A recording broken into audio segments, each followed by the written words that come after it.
అనకపల్లి స్థానిక వైవీఎంఏ function హాల్లోని TDP యువ నాయకులు ఆడారి కిషోర్ కుమార్ శనివారం మీడియా సమావేశంలోని ఏర్పాటు చేశారు. ఈ సమావేశంలో ఆయన మాట్లాడుతూ విద్యార్థి దశ నుంచి విద్యార్థుల సమస్యలపైన ప్రత్యేక హోదా కోసం చంద్రబాబు అక్రమ అరెస్టులపైన ఉద్యమాలు చేసి పార్టీకి మంచి పేరు తీసుకువచ్చానంటూ తెలియజేశారు. రానున్న ఎన్నికల్లో తెలుగుదేశం పార్టీ నుంచి అనకపల్లి పార్లమెంట్ అభ్యర్థిగా పోటీ చేసే అవకాశం ఉన్నందున టీడీపీ నాయకులు కార్యకర్తలు ప్రతి ఒక్కరు కూడా మాకు సహకరించాలని మీడియా ముఖం ద్వారా పిలుపునిచ్చారు. అలాగే టీడీపీ జనసేన అధికారంలోకి వచ్చిన తర్వాత అనకాపల్లి పార్లమెంటు స్థానంలో ఉన్న 7 నియోజకవర్గాల్లోని సమస్యలపైన ప్రత్యేకంగా దృష్టి సారిస్తామని చెప్పారు. అలాగే ప్రతి నియోజకవర్గంలో ఉన్న సమస్యలపై ఒక QR కోడ్ కూడా తయారు చేయడం జరిగిందని, దీనిలోని తమ సమస్యను తెలపాలని కోరారు. అలా వచ్చిన సమస్య సంబంధించిన వారి దృష్టికి తీసుకువెళ్లి పరిష్కార దిశగా కృషి చేస్తామంటూ వెల్లడించారు. కార్యక్రమంలో టీడీపీ కార్యకర్తలు, యువ నాయకులు ఆడారి కుమార్, అభిమానులు తదితరులు ఈ కార్యక్రమంలో పాల్గొన్నారు.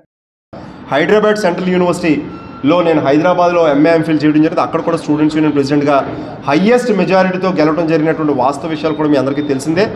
గతంలో మీ అందరికీ తెలుసు 2009 నుంచి 14 వరకు కూడా సమైక్య ఆంధ్రప్రదేశ్ ఉద్యమాన్ని స్టేట్ లెవెల్లో లీడ్ చేసి JAC కన్వీనర్ హోదాలో నాపై సుమారు 100కు పైగా పోలీస్ కేసులు ఉన్నటువంటి వాస్తవ విషయాలు కూడా మీ అందరికీ తెలిసిందే.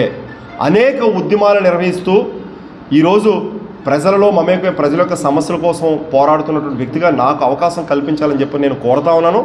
ఖచ్చితంగా మీరు అనుకోవచ్చు, అనకాపల్లి అసెంబ్లీ కాన్స్టిట్యున్సీ మీ కమ్యూనిటీకి సంబంధించినటువంటి ఒక వ్యక్తికి జనసేన పార్టీ తరఫు నుంచి ఇచ్చారు కాబట్టి మీకు అవకాశం రాదేమో అని చెప్పి అనుకుంటారు. దయచేసి నాకున్నటువంటి డైమెన్షన్, నేను I was the elected students union president for AML college, elected students union president for Hyderabad central university, సమైక్య ఆంధ్రప్రదేశ్ ఉద్యమాన్ని నిర్వహించాను నేను.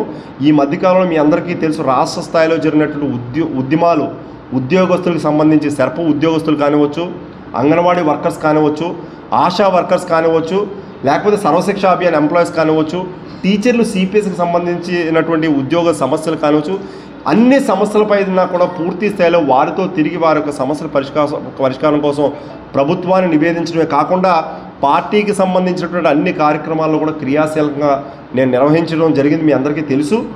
ఈ విషయాలన్నింటిపైన కూలంకుశంగా నాకు అవగాహన ఉంది.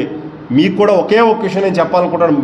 పాత్రికేయ మిత్రులందరూ కూడా 4 ఎస్టేట్స్ భారతదేశంలో ఉంటే, 1 పొలిటికల్, 2 ఎగ్జిక్యూటివ్ అండ్ అడ్మినిస్ట్రేషన్, 3వది మరి జ్యుడిషియరీ, 4వది 4th ఎస్టేట్. ఈ 4th ఎస్టేట్కి మీ అందరూ కూడా 4th ఎస్టేట్లో ఉన్నటువంటి ప్రెస్ మీడియా సోదరులందరూ కూడా ఎవరో సమాజం కోసం పనిచేస్తున్నారో అనేటువంటి అవగాహన పూర్తి స్థాయిలో మీకు ఉంది కనుక మీరు ఒక ఆలోచన చేసి ఖచ్చితంగా నాలాంటి వ్యక్తులు కనుక చట్టసభలో ఉంటే ఖచ్చితమైనటువంటి మేలు జరుగుతుందనే ఒక వాస్తవ విషయాన్ని మీరు టెలికాస్ట్ చేయాల్సిందిగా నేను ప్రార్థిస్తూ ఉన్నాను. అంతేకాకుండా నేను ఎప్పుడూ నమ్మే ఒకే ఒక్క సిద్ధాంతం, ఖచ్చితంగా ఈ యొక్క సమాజంలో ఒకే ఒక జీవితం మనందరికి కూడా, రెండో జీవితం, రెండో లైఫ్ లేదు ఎవరికి. ఉన్న జీవితంలో మనం ఈ సమాజానికి ఏం చేస్తే బాగుంటుందని ఒక ఆలోచన ఉన్నటువంటి వ్యక్తిగా నేను చెప్పడం అప్రస్తుతం కాదో, నువ్వేం చేసావు ఈ సమాజానికి అని చెప్పంటే ఎన్నికలకు ముందే నేను చాలా విషయాలు చేయడం జరిగింది. అందులో భాగంగా ఇంకొక విషయం కూడా మీకు తెలియపరచాలనుకుంటున్నాను. నాకు 2 కొడుకులు. నా పెద్ద కొడుకు 6 సంవత్సరాల క్రితమే చనిపోవడం జరిగింది. మీ అందరు కూడా తెలుసు. ఆయన యొక్క కళ్ళును కూడా డొనేట్ చేయడం జరిగింది. ఆ 2 కళ్ళు డొనేట్ చేయడం ద్వారా ఒక 2 పిల్లలకి కళ్ళు రావడం కూడా జరిగినటువంటి వాస్తవ విషయాలు మీ ముందుకు తీసుకొని వస్తున్నాను. ఎందుకంటే ఒక 6 నెలల పాపకు కూడా కళ్ళు వచ్చి, ఒక 7 సంవత్సరాల అబ్బాయికి కూడా కళ్ళు రావడం జరిగింది. అలాగే టోటల్ మా ఫ్యామిలీ మెంబర్స్లో ఉన్నటువంటి మొత్తం 169 మంది కుటుంబ సభ్యులందరూ కూడా